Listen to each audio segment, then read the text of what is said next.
কিয়ামতের সর্বপ্রথম আলামত হচ্ছে নবী সাল্লাল্লাহু আলাইহি ওয়াসাল্লামের আগমন, কেননা তিনি হলেন সর্বশেষ নবী। তারপর কিয়ামত পর্যন্ত আর কোনো নবীর আগমন হবে না।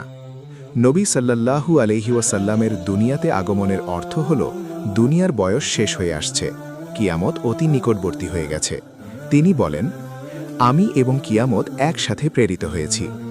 কথা বলে নবী সাল্লাল্লাহু আলাইহি ওয়াসাল্লাম হাতের শাহাদাত আঙ্গুল এবং মধ্যমা আঙ্গুলকে একত্রিত করে দেখালেন। আল্লাহ তাআলা বলেন, কিয়ামত নিকটবর্তী হয়ে গেছে এবং চন্দ্র দ্বিখণ্ডিত হয়েছে। হাফেজ ইবনে রজব বলেন, আল্লাহ তাআলা চন্দ্র দ্বিখণ্ডিত হওয়াকে কিয়ামত নিকটবর্তী হওয়ার অন্যতম আলামত হিসাবে নির্ধারণ করেছেন। আলেমদের সর্বসম্মত অভিমত হল রাসূল সাল্লাল্লাহু আলাইহি ওয়াসাল্লামের জামানায় চন্দ্র দ্বিখণ্ডিত হওয়ার ঘটনা সংঘটিত হয়ে গেছে। এ ব্যাপারে একাধিক সহিহ হাদিস বর্ণিত হয়েছে।